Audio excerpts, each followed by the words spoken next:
¿Y hasta qué punto está entonces metido Irán? Porque Irán es el país que habló de destruir Israel y lo dice constantemente. Irán está ¿Hasta qué punto está metido en el pueblo palestino? Está muy involucrado en la situación con Hamas, de darle derechos militares, ayuda económica, entrenamiento militar.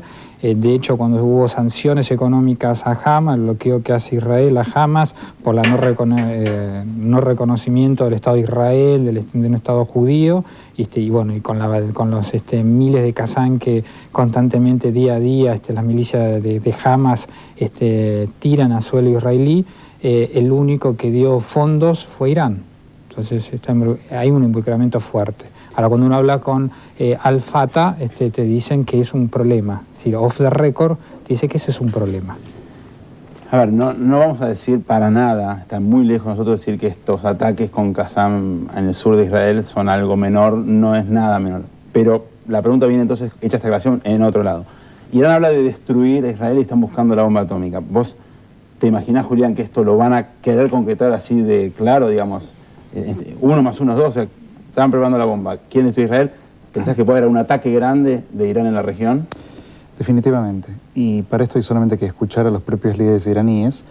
Hashemi Rafsanjani, bajo cuyo gobierno se planificaron los atentados en la Argentina, unos años atrás. De hecho, lo dijo unos pocos meses después del 11 de septiembre del 2001, en un momento donde el Islam fundamentalista estaba eufórico. Dijo que todo lo que se necesitaba para destruir a Israel era una bomba atómica porque no dejaría nada en el terreno, a lo que es un tamaño al país de Tucumán, la provincia más pequeña de Argentina. Con lo cual hay que tomarlo con total seriedad. Si bien es cierto que aun cuando nunca usaran la bomba atómica, esto ubicaría a Irán en relación al Medio Oriente en una situación estratégica fenomenalmente más elevada que el resto de los países que no la poseen. Y esto obligaría a un reencauce, a un reacomodamiento de alianzas regionales que pondría a Irán como un líder. Y eso definitivamente sería muy problemático. ¿Cómo se contrarresta para vos, Erwin, esto, digamos, este potencial de poder de Irán, digamos? ¿Cómo ves al mundo frente a esto, digamos? Europa, Rusia, las Naciones Unidas, ¿qué pueden hacer para fortalecer a los sectores más moderados, los que vos viste que veían a Hamas como un problema? Volviendo a la región y volviendo a la cumbre de Anápolis, una de las, para mi manera de ver, y con varios analistas coincidíamos, es que Anápolis, lo que había detrás de Anápolis era una contención al fenómeno de un Irán futura potencia nuclear. Un intento de contención. Un intento de contención, porque veía a Jordania, veías al Reino de Arabia Saudita, veías a Egipto, veías a los países del Golfo Pérsico, que, digamos, tienen la cuestión de que unos son suníes y los iraníes son chiitas, y no dejan de ser, digamos, el Medio Oriente es árabe, y los iraníes, digamos, vienen de la antigua Persia, y históricamente han habido conflictos y conflictos muy sangrientos.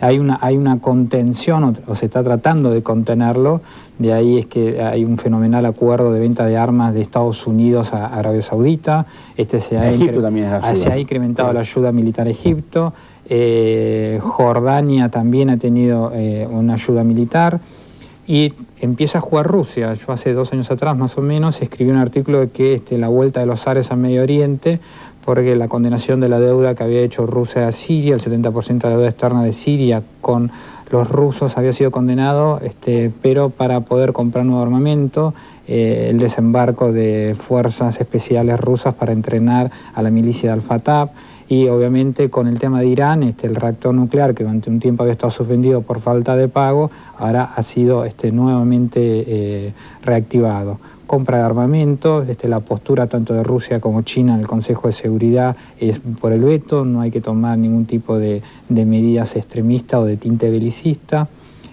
Obviamente Rusia está jugando un papel importante en el Medio Oriente en esto de contrabalancear la postura norteamericana. Sí, en la geopolítica mundial Rusia está un poco ahí frenando a Estados Unidos, ¿no? El Medio Oriente es un gran punto para hacerlo. Y la Unión Europea no tiene una política exterior, a mi entender, con Medio Oriente.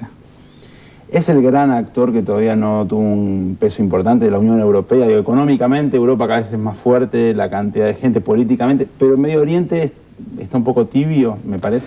Bueno, la Unión Europea tiene un involucramiento histórico en el Medio Oriente bastante importante. Muchas de las conferencias internacionales que procuraron acercar Madrid, árabes e israelíes pero digo, hoy tuvieron. Hoy está un poco más, quizás, desilusionada con los resultados de su política dialoguista y tiene que ver un poco con la realidad internacional que se vive. Hay una diferencia muy fundamental entre la experiencia histórica formativa europea y norteamericana que las hace tener dos percepciones totalmente distintas de lo que son las amenazas a la paz y la seguridad internacional. Europa en el siglo XX sufrió 2 guerras mundiales con millones de muertos y quedó de alguna manera sensible a la noción del uso de la fuerza para imponer un orden nuevo. Estados Unidos no tiene esta actitud y como además es la única todavía en este mundo unipolar potencia mundial, es cierto que China, India, Brasil, Rusia surgen, pero no están ni siquiera cerca de acercarse a lo que significa Estados Unidos como potencia en todos los campos de la disciplina humana, básicamente. Ciertamente tiene una actitud donde entiende que el uso de la fuerza a veces es necesario para la manutención de la paz mundial. En el marco de lo que es el conflicto árabe-israelí, todas estas dos posiciones son dispares. Si bien Estados Unidos favorece la diplomacia y también apoya a Nápoles, se hizo justamente en Anápolis, en Estados Unidos, ciertamente no tiene la fe, y especialmente no esta Casa Blanca, en las posibilidades de un reacercamiento real israelí-palestino como sí tiene Europa. Y esto explica en gran medida que el presidente Bush, muy singularmente, estuvo muy poco involucrado en los asuntos del diálogo entre las partes, ¿no? Bueno, vamos a seguir conversando con ustedes más adelante. Les agradecemos muchísimo haber estado con nosotros para ayudarnos a mirar un poco el conflicto de Medio Oriente. Erwin Viera y Julián Schwindelman estuvieron con nosotros analizando un poco esta amenaza que llega a la Argentina después de que fuera asesinado el número 1 de operaciones externas de Hezbollah, un grupo que está sospechado por la justicia argentina de 2 atentados precisamente en Buenos Aires. Nosotros seguimos con más AMIA para Todos.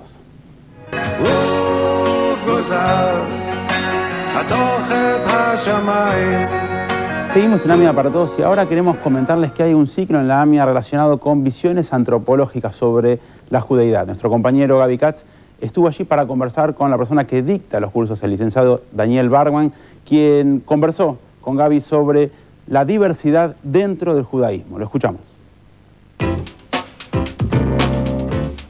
Una conferencia muy ambiciosa acá en este verano en la AMIA.